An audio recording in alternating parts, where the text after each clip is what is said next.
So basically, as an economist, my job at Wells Fargo is to provide a context for what people focus in on. And there are 5 economic fundamentals we always talk about. Growth, inflation, interest rates, the dollar, and corporate profits. So this is the 5 fundamentals I talk about. And oftentimes, when you're reading the Wall Street Journal or some other business journal, oftentimes when we talk about big mistakes that company makes, this is oftentimes something that they overlook. You know, what is really the story? And for some of you in the last day or so, you've seen a number of examples of this. So here's, what I talk about in terms of the consensus.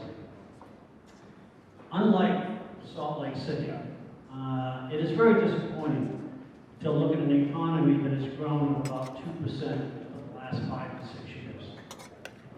Charlotte is another city that has really taken off. Salt Lake City, obviously.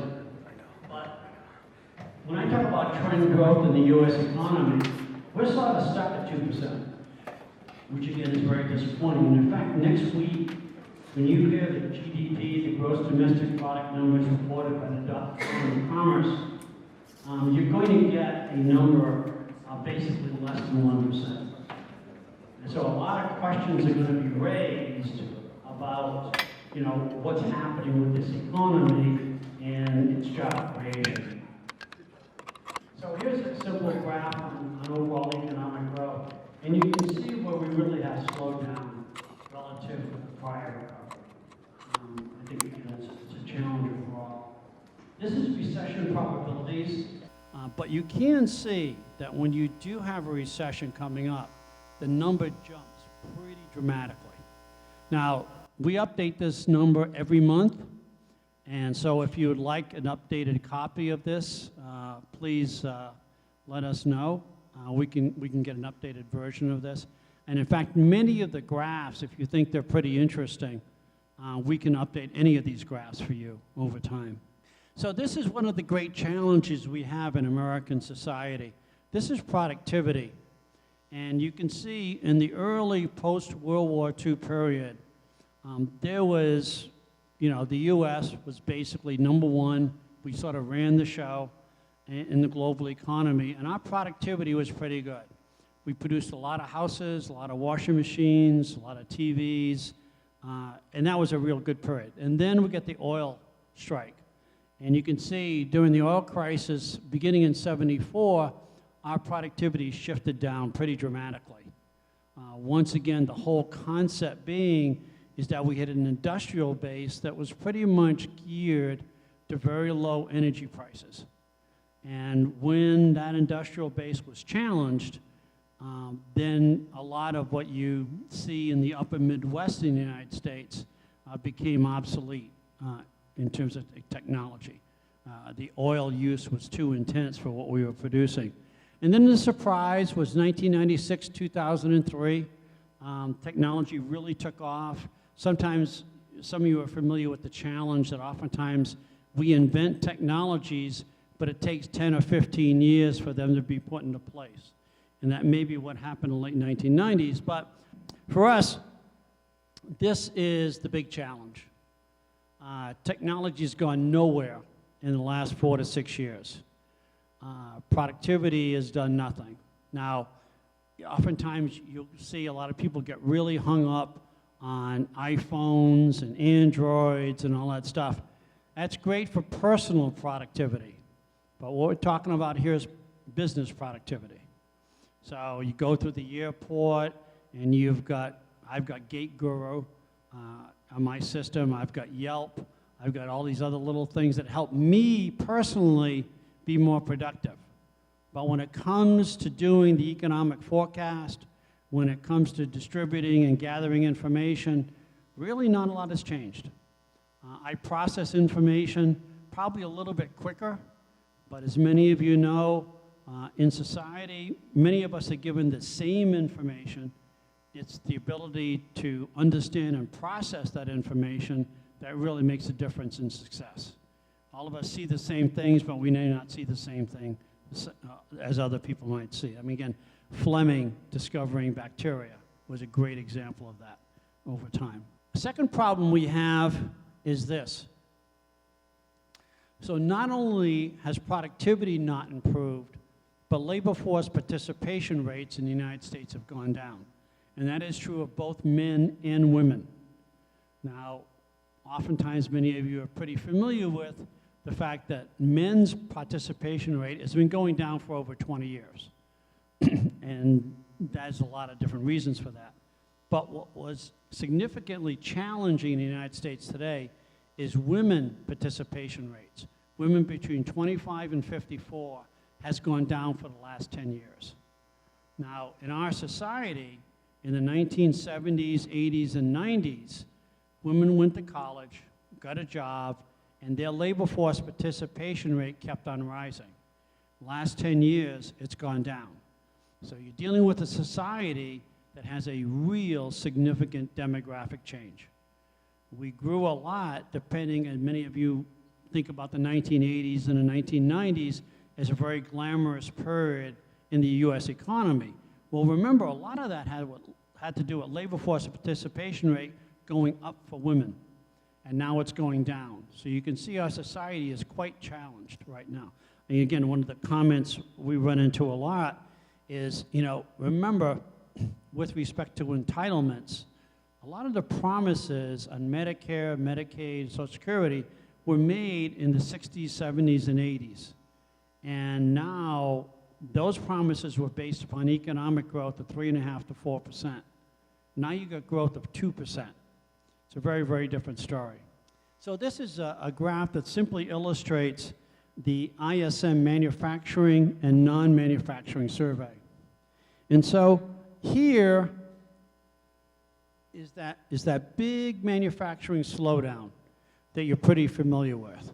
Stories about the dollar, stories about China, stories about weak economic global growth, challenges in Brazil, oil prices collapsing. So you can see where manufacturing has come down, but now has recently bounced back a little bit. So that's good. But the other is services. And that services slowed down a little bit, but is still pretty solid.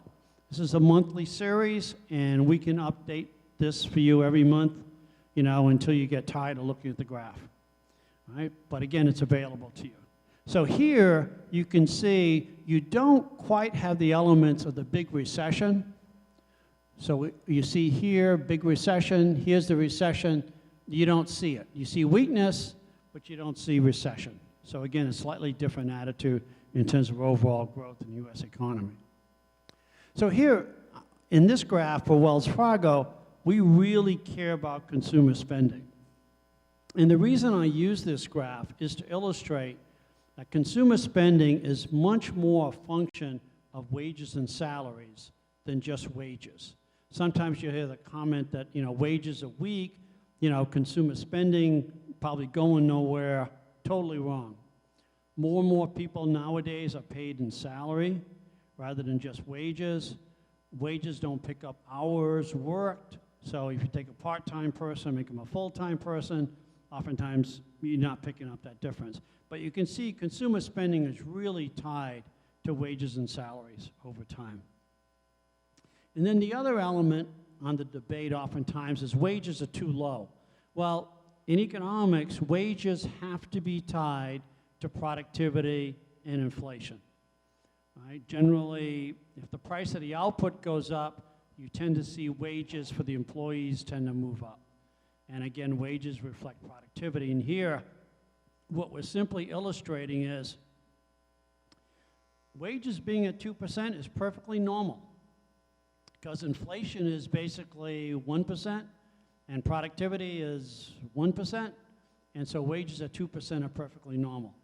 So I know all the politicians love to talk about low wages, but there's a reason they're low. Productivity is low and inflation is low. Okay. So here is both an economic and political problem for us. And this is, again, for some of you, trying to understand Trump and what he's doing and Bernie Sanders, all right? So what you see here is the people in this room are mostly fourth and highest quintile. So the Department of Labor breaks American society into 5 groups by income. And what they're simply saying here is that for everyone, doesn't matter who, our income growth 5 years after a recession ended in the 2 prior recoveries was anywhere between 15 or 20%. But in the current economic expansion, we're not even close to that. So there are a lot of people who are not happy because their income growth is nowhere near the prior 2 generations. But this group, again, causes a lot of frustration because this is food stamps and rent subsidies and free iPhones and welfare payments. But here are a lot of Bernie Sanders and Donald Trump people. They have fallen behind. They are not doing well. They don't have the skills to compete, maybe not the education, maybe they can't find a job, they don't know how to look for a job, and this is a challenge. It's a challenge both in economics and in politics for us. And so again, you can sometimes wonder why, there's so much, the luxury goods sell so well, whereas basic commodities don't sell well at all. The demographics are very different in terms of income growth. This is, again, delinquency rates by different categories. And here you can see, for the most part, a strong cyclical pattern. Consumer credit delinquencies go up pretty dramatically in a recession, which is the shaded area, and then come down as the recovery expands, except for one, and that's student loans. And despite the fact we make fun of Bernie Sanders, he probably is right on one issue. Most student loans are actually held by the federal government. So it is likely that in the next 5 or 10 years, a lot of those student loans are simply going to be written off. I know it's amazing to think about, but when you look at the politics and you look at the graph, you realize these people aren't going to pay off these loans. They're held by the federal government. They'll just get forgiven, and that'll be the end of that. Doesn't say much for character, doesn't say much for ethics. Who cares in America anymore? So here's another issue that comes up a lot at Wells Fargo. Auto loan originations by FICO score. The key point is, unlike housing, auto sales today are at least not driven by subprime lending. You can see the percent of subprime lending really hasn't gone up all that much since 2012. So once again, getting across that a lot of autos are being sold today, but surprisingly, a lot are being sold to people like us with very high FICO scores. Again, luxury automobiles really taking off. Don't know if many of you are in that business, but luxury auto sales really have taken off over time. Here's housing starts. Well, we certainly didn't do much over here, but what has changed for Wells Fargo is that multifamily housing starts have really taken a bigger share of the market than the traditional single-family homes. Now, I know out here you have a lot of space. In Charlotte, we have a lot of space as well.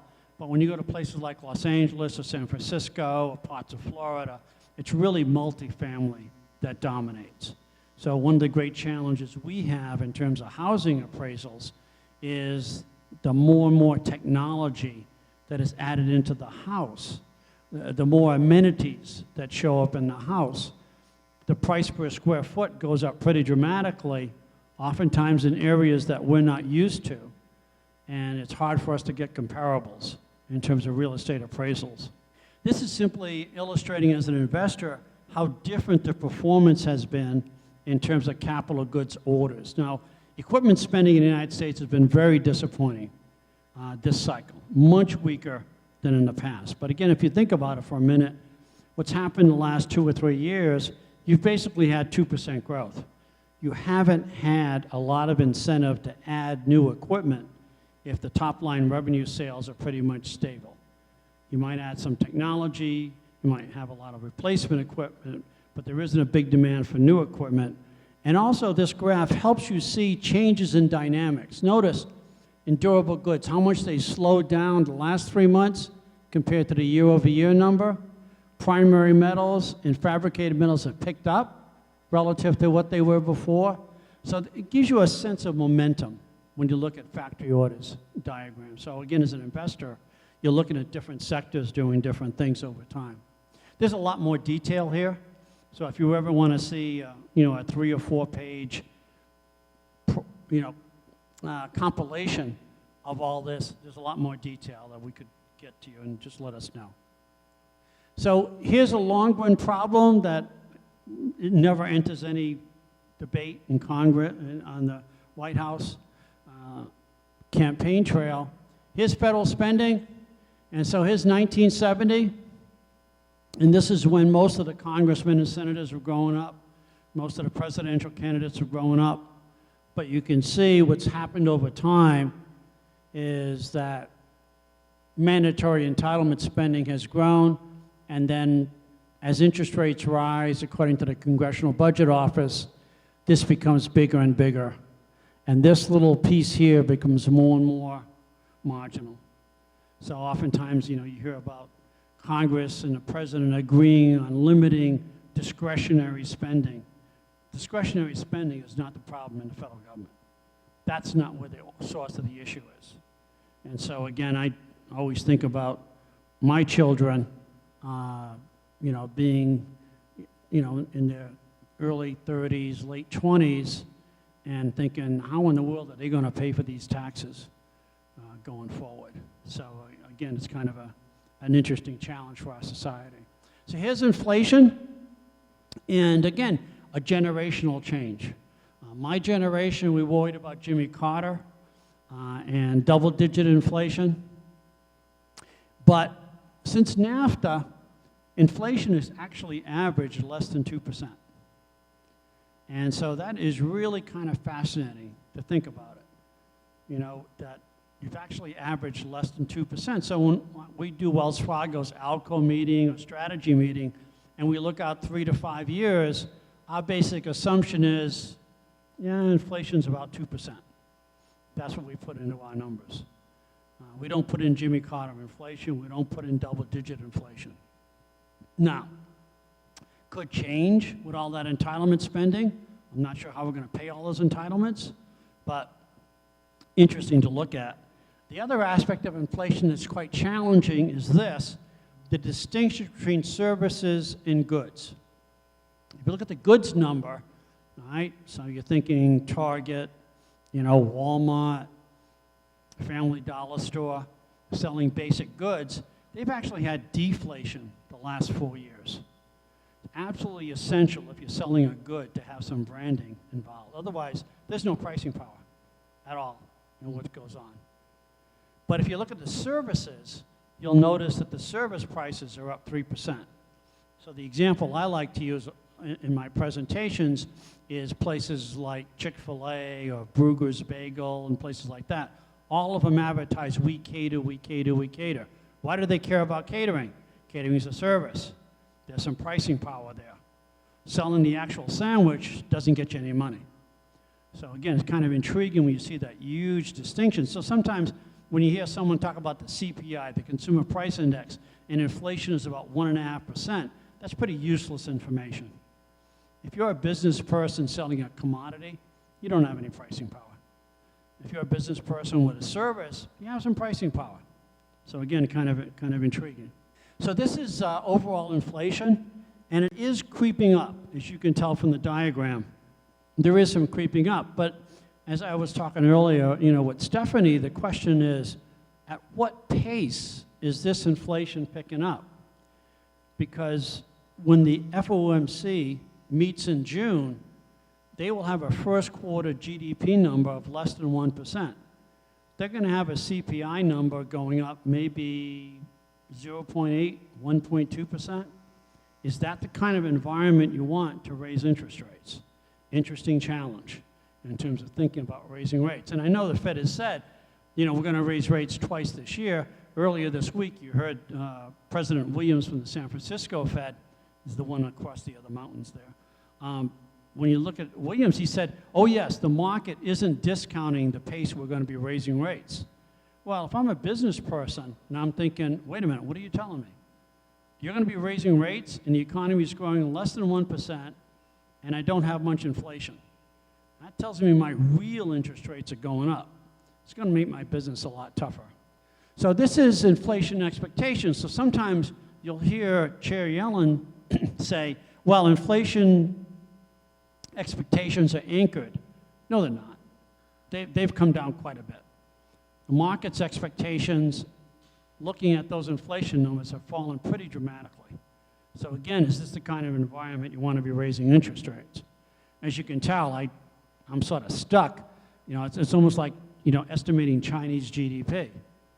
China tells me they're going to have 6.5% GDP. So what do I put down in my forecast? 6.5%. All right. What do I think at the back of the envelope? 3.5%. Fed tells me, you know, they're going to raise rates. So what do I put in my forecast? They're going to raise rates. What would I do? I'd leave them alone now. But anyway, this is the Fed's own projection. And again, to me, it's very challenging because if you look at the Fed's projections for inflation in 2016, they continue to go down. They continue to lower their expectations over time in terms of inflation. Now, if this were a privately held company or a publicly held company on the stock market, and management kept on lowering their expectations for the future, what do you think would happen to the price of the stock? It'd go down. Holy cow, guys, what are you doing? You're consistently overestimating your inflation numbers, but you're going to tell me you're going to raise rates anyway. Okay, you guys do what you want, all right? I'm a business person, and if you're going to drive your car off the cliff, I got to prepare for that. So, interesting challenge. This is, again, the Fed's graph.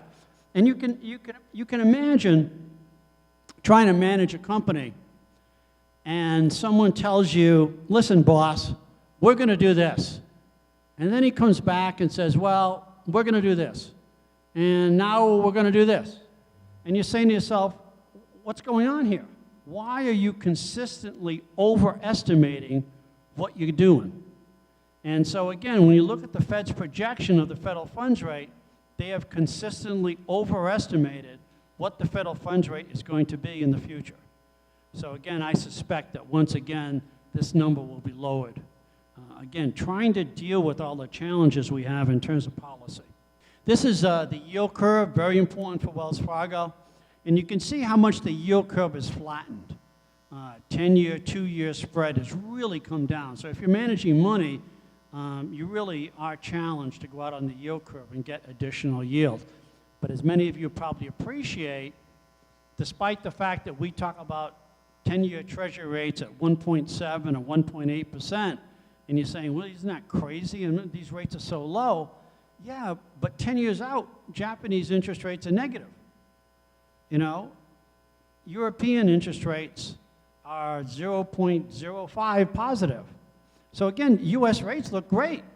You know, we're at 1.7. Holy cow. You get all that yield advantage by buying U.S. treasuries at 1.7. There you go, pal. High yield spreads, you can see the challenge that happened here.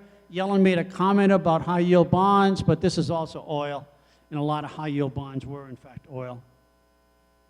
And then, again, the longer term challenge that globally long-term interest rates continue to move down over time. Generally, as an economist, nominal interest rates have to follow nominal GDP. If you're looking at your growth expectations and you're looking at your inflation expectations, I think generally you would have said that in Japan, inflation expectations continue to be deflation.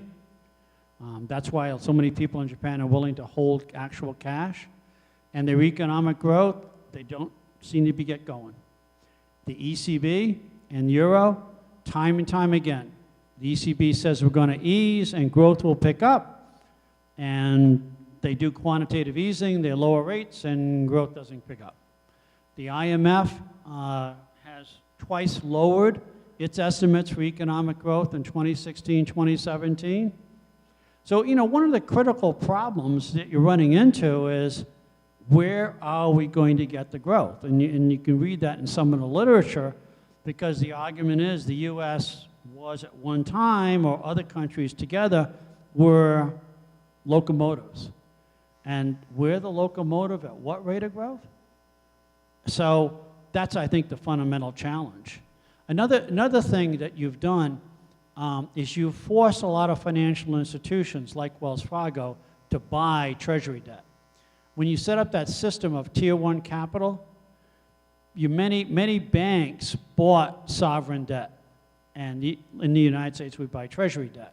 So you have sort of a mandatory buying policy. We have to buy treasury debt as part of our Tier 1 capital. So you get this big demand out there, and it just overwhelms anybody's expectations. But it's quite challenging if you're a money manager. I was talking at breakfast this morning with a couple of financial advisors. And one of the great, I think, challenges they have as financial advisors is traditionally, for some of you that maybe did some work sometime, traditionally the argument was that you had three options: cash, bonds, or equities to buy. Well, cash is zero. You're not getting any money at all, so you're not even keeping up with inflation. You look at bonds, and you really have to go far out the treasury curve to beat inflation. So sometimes people will say, well, geez, is the stock market overvalued? I mean, all right, so what's your alternative? So again, it's kind of a tricky business overall. So, going back to something that we've talked about in the past, we all know our president's incompetent, Congress is crazy, and young people don't want to work. Those are all truisms that we're pretty familiar with. I've got, again, for those of you that know, I've got 4 children, and I can vouch for the last comment. But anyway, but when you look at the graph, the funny thing is, people love to buy U.S. debt. They're buying our treasuries, they're buying our agencies, and they're buying our corporate bonds. You sit here and you say, with these yields, why are people buying our debt? Well, because we're still, believe it or not, as many of you probably will have heard from time to time, the cleanest dirty shirt in the closet. You guys recognize that. Ladies, you don't appreciate that one. Guys, oh yeah, that's my work shirt. I wear it every Saturday. I've never washed it in the last 5 Saturdays, kind of thing. But anyway, this is what happens. You've got a huge global demand for U.S. assets. And as I was mentioning in some of the ALCO meeting at Wells Fargo, this is compounded by the problem that the European Central Bank said now they're going to buy high-grade debt, corporate debt, private debt. Well, wait a minute. If you think about it for a minute, the ECB is going to buy high-grade private corporate debt. What do you think is going to happen to the demand for U.S. corporate debt? It's going to go up. And so the yields will come down even more, even though we don't get paid anything to buy it. This is, again, for those of you that are investors, and I'm sure all of you are investors, and probably you're familiar with this, but a lot of the investors that I speak to at Wells Fargo, not all that familiar with this. This is the percent of S&P revenues earned abroad. So you can see for technology, IT, Apple, Google, it really does matter about China. Over half their revenues are earned abroad. They are truly international companies. So that's key for them. For those of you that are familiar with, Netflix comment yesterday about the global markets and how they have to figure out what they're doing. And one surprise, though, is healthcare. Over 40% of revenues for U.S. healthcare companies are earned abroad. Sell a lot of medicines and a lot of bandages. So, kind of interesting. And this, again, is some of the more cautionary areas, the less internationally sensitive, and why they've sort of outperformed a lot in the last 6 months to 2 years. That's a heat map. It gives us momentum. So if you're an investor, you want to figure out what's hot, what's cold, what's getting warmer, colder. And you can see in terms of telecom, really has gotten very cold very quickly over time. In contrast, healthcare has picked up. It's cold here, picked up here. So again, a kind of interesting change over time. But again, this is always updated. So if you want this in 2 months or 6 months or whatever, you just let me know. This is the S&P 500 PE ratio. For investors, the important lesson is it is not mean reverting. All right? So sometimes your financial advisor will say, well, the PE ratio is 17, it's averaged 15, so maybe the market's overvalued. That is nonsense, okay? All of you can probably go back to your office and calculate your average sales for the last 15 years, 10 years, 5. Anybody can calculate an average, but an average is not a behavioral statistic. It's an average. And so again, the key in a PE ratio, it is not mean reverting. And here, again, as an investor, we're challenged with this graph and the next graph. Profit growth is basically flat. So companies are having a real challenge making profits right now. But unlike this and unlike this, it's not negative. So you don't have a signal of a recession. But you do see, in terms of profit margins, there is a definite pattern. Profit margins for U.S. companies peak in the middle of the cycle, and then they turn down. And they don't turn back up. So profit margins are getting squeezed in the United States. They will continue to get squeezed. That's the pattern that we always have. So waiting for your profit margin to improve in the S&P 500 is not going to happen. This is the dollar. Dollar continues to get stronger. And this is the dollar versus various currencies. So our two biggest trading partners are Canada and Mexico. And you can see the dollar has really appreciated against both of those currencies. So again, we're importing more tomatoes from Mexico, which will stop when Donald gets in. And then we're importing a lot of lumber from Canada, which will stop when Hillary gets in. So in either case, we solved the problem. But here's Japan and Germany and the euro.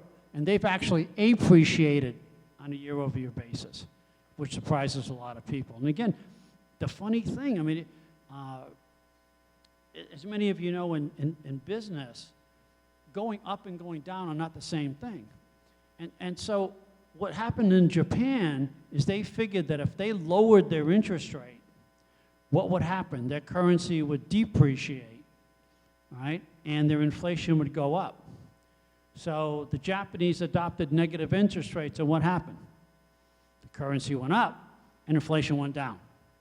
And they've got a heck of a mess because sometimes what goes up can't come down. So it's... And then here's China. This is the graph I referred to earlier. All right, they're not importing anything. They're not exporting anything. They ain't producing 6.5% GDP, folks. You know, I'm not sure what they're doing. Our best estimate is 3.5%. But if you look at a piece of paper, it's 6.5. So it is what it is. I mean, you know, in my business, you can't, you know, it's just amazing. But here, you can really see, I mean, something's just not happening here overall. And then, finally, this is what the IMF is complaining about. So this is global export trade. And what you can see here is global trade has really been flat the last 3 or 4 years compared to the past.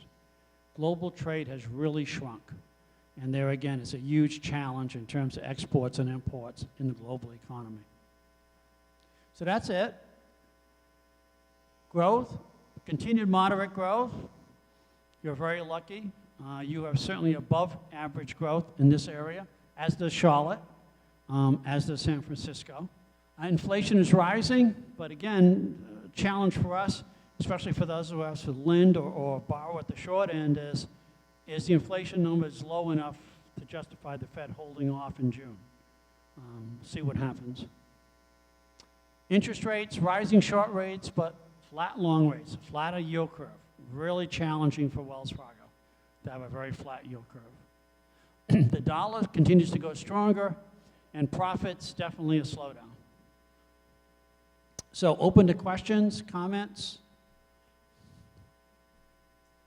Yes, ma'am.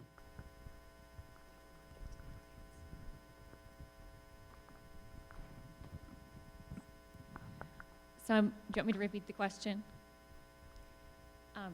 I'm just wondering if there is a trend for Chinese companies to come to the U.S. Because they're not importing, they're importing themselves. Are they setting up shop here? I know of one that's doing that right now. I would say send that in an email to maybe Justin or someone, and I'll send you the reference. As you can imagine, there is a lot of concern, not only in the United States, but other places, because the ownership of a lot of these Japanese, Chinese companies are not public ownership. They are government owned. And so the question is, if you allow a government unowned Chinese company to come in and buy a private company in the United States, there's a huge imbalance in bargaining power. So yes, I agree with you entirely. Chinese companies are moving in to all nations around the world trying to buy in. And the question a lot of countries have is, who the heck is really buying this? Is this a privately owned company, Chinese company, or is this a government company? In which case, the bargaining power is totally out of balance. But yes, clearly the Chinese, for a long time, many of you are familiar with, China getting into the Zambia mines, getting into the Angola oil fields. That's what they've done. And they will probably continue to do that, trying to go abroad. Another thing, again, in huge contrast to the political rhetoric here, if a Chinese company goes abroad and gets something, buys something, sets up something, they're a national hero. If a U.S. company sets up an operation abroad, it's a pariah. Well, that kind of imbalance just doesn't work. But if you send, Justin or someone the email, I'll send you the reference to the article. And if anybody else wants it, please contact Justin, and I'll make sure it gets out. I'm giving you a lot of work, Justin, because your vacation's over with now, pal. Yes, sir. So this is a follow-up from an earlier slide you had when you were talking about how really the investment vehicles right now are investment vehicles are cash, bonds, and equities, with cash not having to... That's a traditional approach. Go ahead. Yeah. So with cash and bonds not having a good return, and that only leaving equities, how do you think that will affect the venture capital, angel investing economy over the next couple of years? Yeah, I think for the average investor, it's not going to make any difference. But I think it is going to force, as you suspect already, a lot of institutional investors getting into more of the angel financing and venture financing. Absolutely. And not only U.S. firms, but a lot of other firms, a lot of other small shops.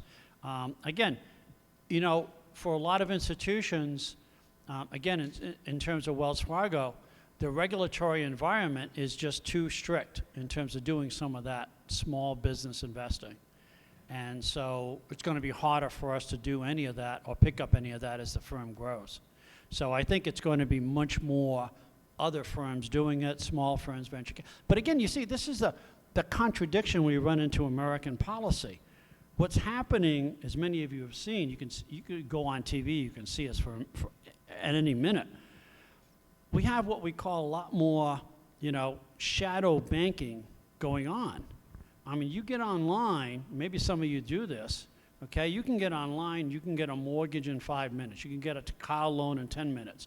You can get online and somebody will loan you $10,000 because they like the color of your hair, okay? Banking can't do that. But we also have a society that wants more and more regulation.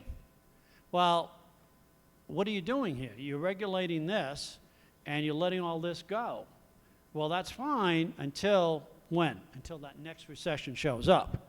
And that's when all that shadow banking comes back to bite you all over again. It's a challenge in our society. There's an inherent contradiction in all that. But yes, absolutely, it opens up amazing opportunities for people who can finance small operations responsibly, manage that operation so that it actually knows what the heck it's doing, and then move on. You know? And for those of you that are somewhat familiar with this, I mean, you read the history of J.P. Morgan. You know, most of his original investments had nothing to do with a bank.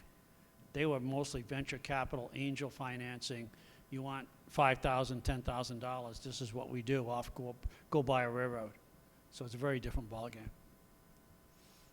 There, you showed a slide earlier that showed the percentage of profits that U.S. companies earn abroad. Yes. A lot of the political discourse about U.S. corporate tax rates. Yeah, we're going to end all that. Yeah. What really the discussion is that there is a stimulus that could happen from tax-free repatriation of those funds from overseas. What are your thoughts about that? Okay, gentleman's question on tax repatriation, I think it's a bunch of nonsense. The truth is, at least in my world, is that we're increasingly dealing with the global economy. We are dealing with growing markets abroad. I mean, it's hard to play that game. You've got 2% growth in the United States, and even on a bad day, Southeast Asia is growing 3.5% to 5%. That's where the growth is. That's where, again, many of you have been abroad, all right? And you know, when you go to some of these countries, there are no landlines for the phone, okay? You have to have a mobile phone. You know, whether you're 10 years old or 20 years old or 40 years old or 70 years old. And so for me to say, okay, you know, we don't like all this money staying abroad, why don't you bring it back here? Wait a minute, I'm in Hong Kong. I'm not taxed at all. What am I doing bringing money back here and getting taxed at 20% as opposed to 36%? Doesn't make any sense. Where's my opportunity? My opportunity is abroad. Why do I want to bring the cash back here? So my answer is no. It doesn't make any sense to me as an economist that you're going to lower some tax rate temporarily to get people to bring the cash here when that's not where their opportunity is. So no, I just don't buy that story at all. But then I'm not running for political office, you know? I'm trying to not make some excuse about, oh, if you bring the money back here, it's going to create all kinds of American jobs. No, it's not. It's not happening. Yes, sir. There's been a lot of talk about raising the minimum wage. What's your take on that? So this gentleman unfortunately raised the issue about the minimum wage. So as an economist, and I am an economist and I'm not running for political office, I'm very much opposed to it. The overwhelming empirical evidence that I read in the profession is basically you're unemploying a lot of marginal workers. As an economist, I look at it and say less than 10% of people on minimum wage actually are supporting a family. A significant minority, 30 to 40%, are kids of middle income, upper income parents who are working summer jobs, part-time jobs. No, I'm very much opposed to it. It's much better to do what Clinton did, Bill Clinton, not the other one, what Bill Clinton did, and expand the earned income tax credit. Get the people working, lower their tax rate on their earnings so they have more take-home pay.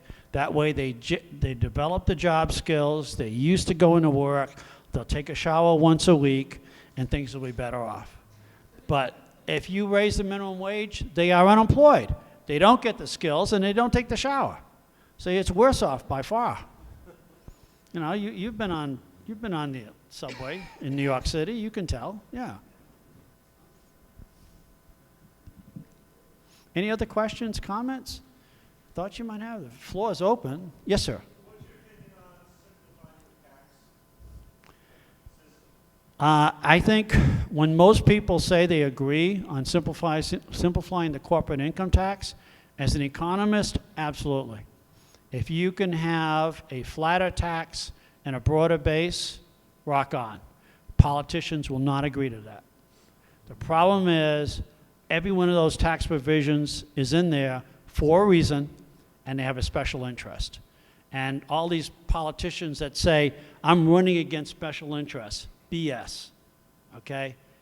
Everybody has a special interest. I don't care whether you talk about police unions, teachers unions, construction workers, everybody has a special interest, okay? And so when you say, I want to simplify the corporate income tax, lower the rate, rock on, whose ox are you going to gore? What are you going to do? I mean, whose exemptions and special provisions are you going to get rid of? That's what I want to know. And they won't do it. So I think it's a lot of political hooey. Yeah, it's great. You talk about it. Oh, yeah, we all agree on that. Yeah. Tell me, who are you going to go after? Boeing? Caterpillar? Deere? Who are you going to attack? Because that's what you have to do. So, yes. You don't get to ask a question. What are you doing? I thought you ran this show. My question is, the Fed has talked about pegging GDP and jobs, and with inflation, I mean, with interest rates, rising interest rates. That's what they're telling us, but do you think that the Fed is holding back in any way because they're scared that if they do raise rates, money, because investors are scared, investors are nervous that money will start flowing out of the equities back into the fixed income, even though it's at an ultra low level? Do you think that they're not telling us that by chance? I would say that I would agree with the premise that I think the Fed has to be afraid, especially Yellen. I don't think it's a question of finance. I think it's a question of if without the consumer and housing, we would be in a recession. So now you're going to raise interest rates to do what? To make auto purchases more difficult, to make housing finance more difficult, to make credit cards more expensive? No. For me, if I'm sitting at the Fed, I'm thinking, come on, guys. I get an economy in the fourth quarter of last year grew 1.5%. This quarter, the first quarter of this year, less than 1%. I'm skating on thin ice. And that's, what I said at the wholesale meeting for Wells Fargo. We're skating on thin ice. And you're going to raise interest rates? Good luck. Okay? Now, if I'm a business person and someone wants to do something stupid, I got it. I understand that. That's what you're going to do. Then I have to prepare for that. But I don't think it's a financial issue. I think Yellen has to be concerned. And that's why Christine Lagarde from the IMF talks so much about not having the Fed raise rates, because we just don't have a lot of margin for error. We can't be fooling around. But, we all know business people, that you look at their business and say, okay, I kind of got it, but you can't be messing around and do something strange, and then they do something strange, and the whole thing blows up on them. I mean, you can't prevent stupid people from doing stupid things. I mean, what we have to do is say, okay, I mean, we all do this, right? You drive down the road, right, and you can tell the guy in front of you is drunk, all right? So you have a choice. You change the road you're on, or you, what I do, put on the gas to get by this idiot, and then go on my way. Because I am not going to be around when this guy flips his car over. End of story. All right, what do you want? So one of the companies I have a lot of association with got smashed. Since you run this show, Yeah, can I just there's ask an it? impression that people think that you actually know what you're doing. No. And so when you ask a question, I'm it trying gives to the make you look impression- good. Go ahead. I'm sorry. I'm serious, John. We have an organization that we closely associated with that got destroyed on exchange rates last year, just crushed. We saw Absolutely. stuff happen that we hadn't seen for 10 and 15 years, and so now we've got all the bright lights shining on what's happening with the dollar against key currencies. Can you just talk a little bit about your view of what happened there and just your outlook to that end? Yeah. So again, the gentleman's question. I can call you a gentleman, right? Even though we've okay. First of all, just remember that one graph. The overall dollar doesn't matter. It really matters who you're importing from and who you're exporting to. Those are the currencies you need to follow. And to the extent that you have a company that's doing, let's say, 30, 40% of your business in a foreign country, it probably would pay you to hedge a little bit in terms of what's going on with the currency. Not a lot, but a little. Now, going back to your comment, one of the odd things is you can tell from the graph, when the euro ECB eased, the expectation was the Fed's raising rates, ECB's lowering rates, therefore the dollar should appreciate against the euro. And it didn't. And the perverse attitude of people is, wow, my capital is going to stay here. We deal with target savers, especially in Germany. So in Germany, for a lot of people, they're saving for a target amount. And if you lower the interest rate, it means they have to save more to get to that same target. So capital inflows collapse, the same thing with Japan. So again, the challenge for us is that when you start doing something that is really unusual, like negative interest rates, the response is very different than what you expected. And that's what happened with exchange rates. And believe me, a lot of very big businesses who do hedge got really burned with Japan. Absolutely. I mean, all the technology that goes back and forth between California and Japan turned out to be a real problem for a lot of companies. So the only thing I can suggest is identify where your customers are, where your inputs are coming from. If more than 30% of something is coming from or going to a certain other country, you need to think about hedging your bets on that. And again, currency hedging is not that expensive. But again, it's like buying an insurance policy, which always drives me crazy. I don't know if you ever see these commercials on TV about insurance, but there's two commercials that really bother me a lot. There's one commercial, I think it's a young lady says, well, why do we get charged even more because we use insurance? From an economics point of view, no. You're using insurance every day, even if nothing goes wrong. And so there's a whole use factor in insurance. It just drives me nuts. But they put it on TV, they didn't ask an economist to write an essay on it. So, yes, question? John, on the threat of the Saudis pulling out their investments in the U.S. Treasuries as well as the U.S. economy, if we actually hold them responsible for items that happened on 9/11, when in fact everything I'm seeing is they're just trying to survive based on what happened with oil. So aren't they selling everything anyway?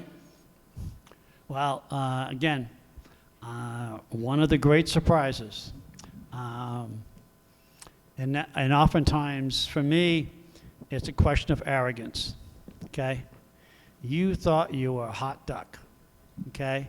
You had all those oil revenues coming in, and all of a sudden, what happened? You don't have them?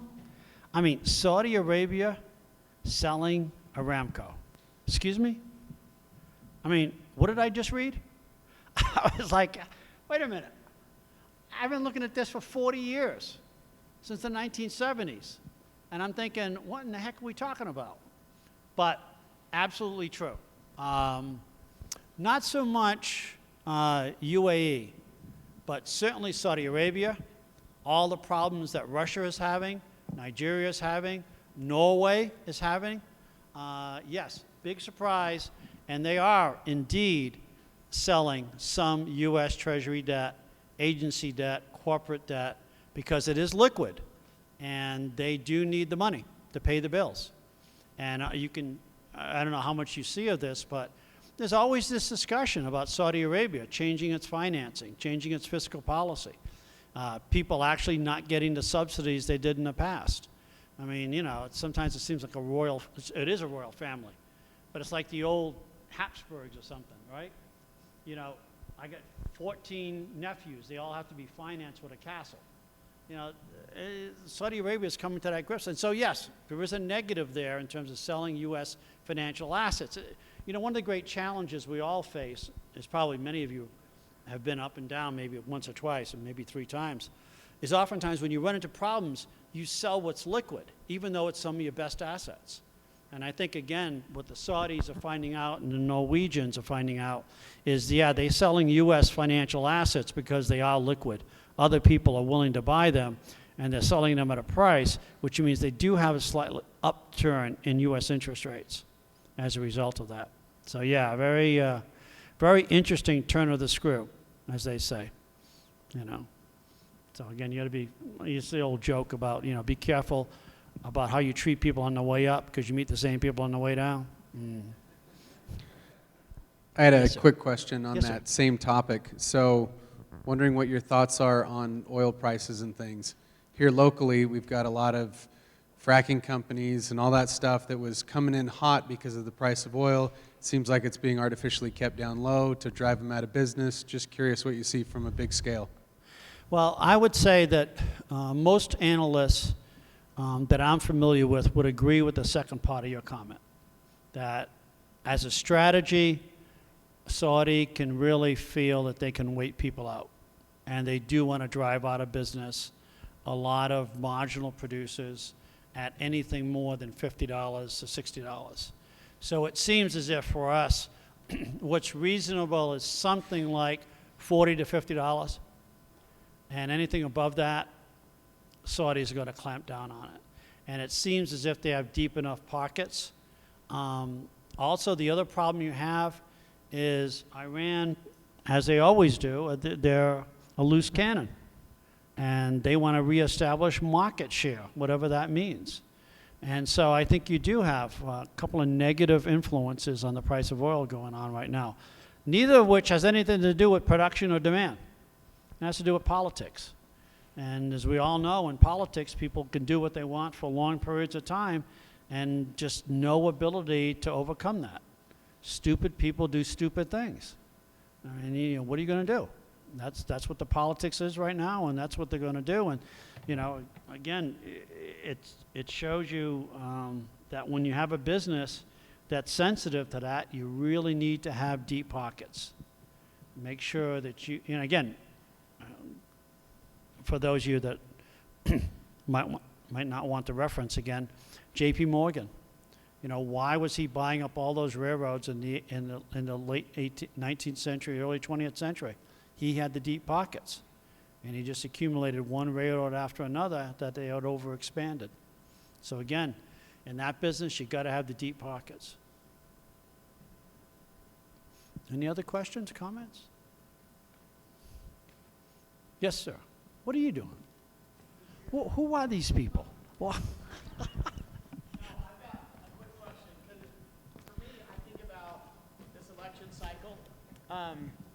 What does the economy look like after November, like next 3 years, depending on who wins the election?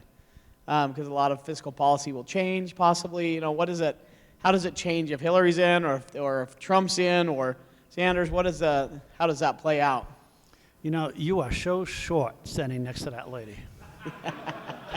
Hey, me and you, buddy, we're fishing buddies, John. I assure that you two, you never go one-on-one with that lady playing basketball. You don't have a hope. You have no chance. Yeah, I got it. What does that look like? Now, I would say seriously, as a business person, first of all, you look at U.S. history since World War II, and there is a pattern that recessions tend to occur in the first year of a presidential term. Sorry, that means 2017 is really questionable. I think second, another reason I would be very cautious is that, again, as you can tell, you're at the end of the long cycle. You're not in the middle of an economic expansion. And a new president, no matter who it is, and I guess the top three would probably be Cruz and Hillary and Donald, they're going to put in new rules.